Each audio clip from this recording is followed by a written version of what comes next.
નમસ્તે મિત્રો. કેજી કે સમાજના પ્રકાશ સ્તંભ શ્રેણીમાં આપ સૌનું સ્વાગત છે. આ એક એવી શ્રેણી છે જ્યાં આપણે એવા મહાનુભાવોની વાત કરીશું જેમણે આપણા સમાજને, આપણી ઓળખને એક નવી ઊંચાઈ આપી છે. અને આજે આપણે જેમના વિશે ઊંડાણપૂર્વક ચર્ચા કરવાના છીએ, એક એવા કલાકાર હતા જેમને એમ કહી શકાય કે એક નદીએ લેખક બનાવી દીધા. એક ચિત્રકાર જેમણે રંગો છોડીને શબ્દો પકડ્યા અને સાહિત્ય જગતમાં અમર થઈ ગયા. અને એ નામ છે શ્રી અમૃતલાલ વેગડ.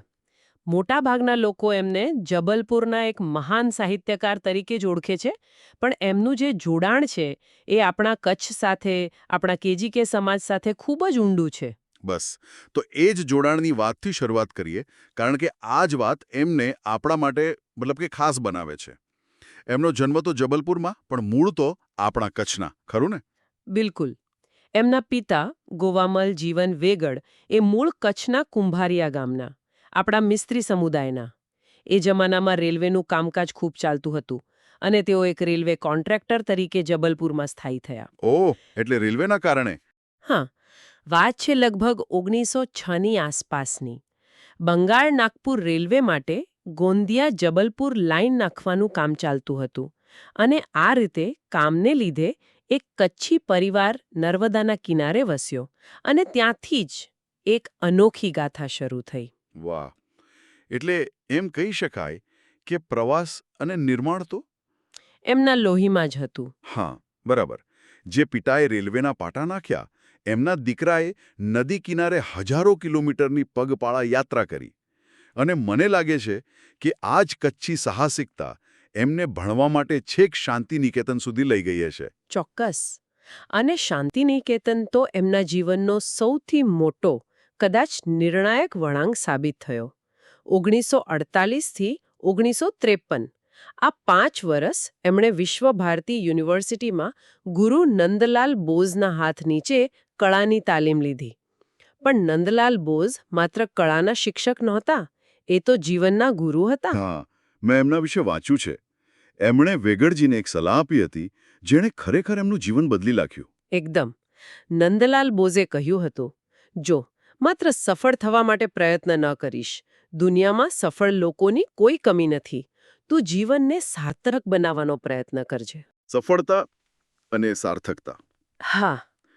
આ બે શબ્દો વચ્ચેનો ભેદ વેગડજીના મનમાં કાયમ માટે કોતરાઈ ગયો. આ ખાલી એક સલાહ નહોતી, આ એક જીવન મંત્ર હતો. અને મને લાગે છે કે આ સાર્થક બનવાની શોધ જ એમને નર્મદા નદી તરફ ખેંચી લાવી. કારણ કે સફળ ચિત્રકાર તો તેઓ બની જ ગયા હતા. જબલપુરમાં એમનું નામ હતું, પણ પેલો સંતોષ નહોતો. તમે એકદમ મુદ્દાની વાત પકડી. આ જ વાત એમને બીજાઓથી અલગ પાડે છે. 49 વર્ષની ઉંમરે, એટલે કે 1977માં એમને પોતાની પહેલી નર્મદા પરિક્રમા શરૂ કરી. પરિક્રમા એટલે? પરિક્રમા એટલે નદીના એક કિનારેથી શરૂ કરવાનું, આખા નદીપટ પર પગપાળા ચાલવાનું અને પછી બીજા કિનારેથી પાછા ઉદ્ગમ સ્થાન સુધી પહોંચવાનું. ઓહો, આ તો કોઈ સહેલી યાત્રા નથી. જરાય નહીં. અને આંકડાઓ તો ખરેખર આશ્ચર્ય પમાડે એવા છે. 1977થી શરૂ કરીને છેક 1999 સુધી. હા, એટલે કે 22 વર્ષ. 22 વર્ષ. અને એ પણ અલગ અલગ તબક્કામાં કુલ 4000 કિલોમીટરથી વધુની પગપાળા યાત્રા. અને સૌથી મોટી વાત એ છે કે આ આખી સફરમાં એમના પત્ની કાંતાબેન એ હંમેશા એમની સાથે રહ્યા. આ તો અકલ્પનીય પ્રતિબદ્ધતા કહેવાય. સાચે જ. હા, અને આ યાત્રાએ એમને અંદરથી સંપૂર્ણપણે બદલી નાખ્યા. એમણે ગામડા જોયા, આદિવાસીઓનું જીવન અનુભવ્યું, પ્રકૃતિનું રૌદ્ર અને શાંત બંને સ્વરૂપ જોયા. આ બધું એટલું બધું હતું કે એમના ચિત્રોના કેનવાસમાં સમાઈ શકે એમ નહોતું. અને અહીંથી જ એમનામાં એક લેખકનો જન્મ થયો. આ વાત ખરેખર ખૂબ જ રસપ્રદ છે કે જે માણસ વર્ષોથી રંગો અને રેખાઓની ભાષા બોલતો હતો, એને અચાનક શબ્દોની જરૂર કેમ પડી? શું એમના ચિત્રો ઓછા પડતા હતા? સવાલ બહુ સારો છે. વાત ઓછા પડવાની નથી. વાત છે માધ્યમની મર્યાદાની. જુઓ, ચિત્ર એક ક્ષણને કેદ કરી શકે છે. પણ યાત્રા દરમિયાન લોકો સાથે થયેલો જે સંવાદ હોય, એમની વાર્તાઓ, એમના સુખ-દુઃખ, બરાબર.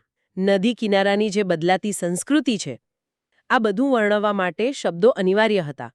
એમણે પોતે જ કહ્યું હતું કે નદીએ મને શબ્દોની ભૂમિ તરફ આકર્ષ્યો. અને એ શબ્દોએ જ એમને ભારતનો પ્રતિષ્ઠિત સાહિત્ય અકાદમી પુરસ્કાર અપાવ્યો. સૌંદર્યની નદી નર્મદા આ પુસ્તકમાં એવું તો શું ખાસ હતું જેણે એને આટલું મોટું સન્માન અપાવ્યું? એ પુસ્તક એ માત્ર પ્રવાસ વર્ણન નથી, એ નર્મદા સાથેનો એક જીવંત સંવાદ છે. જો તમે કહો તો હું એ પુસ્તકમાંથી એક નાનકડો ફકરો સંભળાવું, જેથી શ્રોતાઓને એમના લેખનનો સ્પર્શ અનુભવાય. હા, ચોક્કસ. એમણે લખ્યું છે, નદી કિનારે ચાલતા ચાલતા મેં જોયું કે સૌંદર્ય તો ઠેર ઠેર વેરાયેલું પડ્યું છે. કોઈને એને જોવાની ફુરસદ નથી. આપણે શહેરોમાં સૌંદર્ય શોધીએ છીએ, પણ અસલી સૌંદર્ય તો પ્રકૃતિના ખોળે છે. નર્મદાના પથ્થરોમાં પણ મને શિલ્પ દેખાય છે, અને તેના પાણીના ખળખળ અવાજમાં સંગીત સંભળાય છે. વાહ, આ ભાષા જુઓ. છે ને, આમાં તત્વજ્ઞાન પણ છે અને અનુભૂતિ પણ છે. આ કોઈ રિપોર્ટરનું લખાણ નથી, આ એક કલાકારનું હૃદય બોલી રહ્યું છે. અદ્ભુત. આ તો ખરેખર શબ્દોથી ચિત્ર દોરવા જેવી વાત થઈ. અને મેં સાંભળ્યું છે કે એમના પુસ્તકોમાં એમના પોતાના બનાવેલા રેખાચિત્રો પણ હતા. આ શૈલી કેટલી અનોખી હતી એ સમયે. અત્યંત અનોખી. એ સમયે બહુ ઓછા લેખકો આવો પ્રયોગ કરતા હતા. એમના પુસ્તકોમાં કેવું હોય કે જ્યાં શબ્દો વર્ણન કરતા થાકી જાય, ત્યાં એમનું રેખાચિત્ર કે કોલાજ હાજર થઈ જાય. એટલે વાંચવાનો અનુભવ જ બદલાઈ જાય. બિલકુલ. આનાથી વાચક માત્ર વાંચતો નથી, પણ નર્મદાના કિનારાને જીવંત થતો જુએ છે. તે પાત્રોને, વૃક્ષોને, ઘાટને પોતાની આંખો સામે જોઈ શકે છે. શબ્દ અને ચિત્રનો આ સમન્વય વાચકના અનુભવને અનેક ગણો વધુ સમૃદ્ધ બનાવતો હતો. તો નર્મદાએ એમને લેખક બનાવ્યા, એમને પુરસ્કાર અપાવ્યો, પણ શું આ સંબંધ માત્ર લેખન પૂરતો જ સીમિત રહ્યો? કે પછી એમણે નદી માટે બીજું પણ કંઈક કર્યું? અને અહીં જ એમના ગુરુ નંદલાલ બોઝની પેલી સાર્થક જીવન જીવવાની વાત પાછી આવે છે.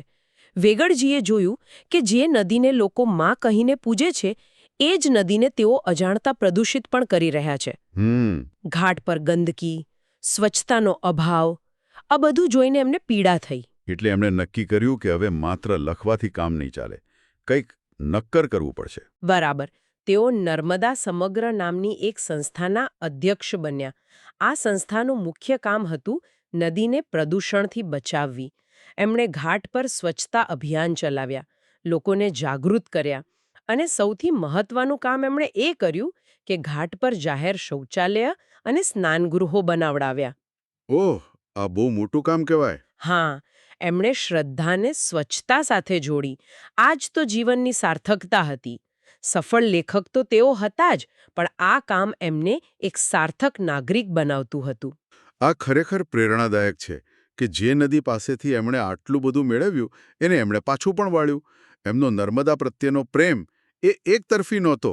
બિલકુલ નહીં. આ પ્રેમ એટલો ઊંડો હતો કે એમની અંતિમ ઈચ્છા પણ નર્મદા સાથે જ જોડાયેલી હતી. એમને કહ્યું હતું કે મારા અંતિમ સંસ્કાર નર્મદા કિનારે જ કરવામાં આવે. એમ? હા, અને 6 જુલાઈ 2018ના રોજ 90 વર્ષની વયે જ્યારે એમનું અવસાન થયું, ત્યારે એમની આ ઈચ્છા પૂરી કરવામાં આવી. જે નદીના કિનારે તેઓ જીવનભર ચાલ્યા, એ જ નદીમાં તેઓ અંતે વિલીન થઈ ગયા. શું અદ્ભુત જીવન! એક કલાકાર, એક લેખક, એક પર્યાવરણવિદ અને સાચા અર્થમાં એક યાત્રી. એમણે પોતે જ એકવાર બહુ સુંદર વાત કહી હતી. એમણે કહ્યું, ભલે કેલેન્ડરના પાના પર હું મૃત્યુ પામું, પણ હું મારા પરિક્રમાના પુસ્તકોમાં હંમેશા જીવતો રહીશ. અને કદાચ એવું પણ બને કે જ્યાં સુધી નર્મદા વહેતી રહેશે ત્યાં સુધી હું પણ જીવતો રહીશ. અને આ શબ્દો આજે સાચા પડી રહ્યા છે. અમૃતલાલ વેગડ જેવા મહાનુભાવોની ગાથા એ માત્ર ભૂતકાળની વાત નથી, એ વર્તમાનમાં પણ આપણને માર્ગ દેખાડે છે. એમની સ્થિતિસ્થાપકતા, સમાજ પ્રત્યેની નિષ્ઠા અને પ્રકૃતિ પ્રત્યેનો પ્રેમ આવનારી પેઢીઓ માટે હંમેશા પ્રેરણારૂપ રહેશે. એમની આખી જીવનયાત્રા એક મોટો સવાલ આપણી સામે મૂકી જાય છે. અને એ સવાલ એ છે કે આજના આ ભાગદોડવાળા જીવનમાં શું આપણે પણ આપણી નર્મદા શોધી શકીએ? કોઈ એક એવો જુસ્સો, કોઈ એક એવી ખોજ જે આપણને માત્ર સફળતા નહીં પણ જીવનની સાર્થકતા તરફ દોરી જાય? આ એક વિચાર સાથે જ આપણે શ્રોતાઓને છોડીએ. પણ જતા પહેલા એમના અમૂલ્ય વારસા એટલે કે એમના પુસ્તકોનો ઉલ્લેખ કરવો ખૂબ જરૂરી છે. હા, ચોક્કસ. જે શ્રોતાઓને એમની આ યાત્રામાં વધુ ઊંડા ઉતરવું હોય એમના માટે હું કેટલાક પુસ્તકોની ભલામણ કરીશ. ગુજરાતીમાં સૌંદર્યની નદી નર્મદા અને પરિક્રમા નર્મદા મૈયાની તો અચૂક વાંચવા જેવા છે. આ ઉપરાંત લોકકથાઓ અને નિબંધો માટે થોડું સોનું થોડું રૂપું પણ એક ઉત્તમ પુસ્તક છે. અને જેઓ હિન્દી વાંચી શકે છે એમના માટે નર્મદા કી પરિક્રમા પણ એટલું જ સુંદર પુસ્તક છે.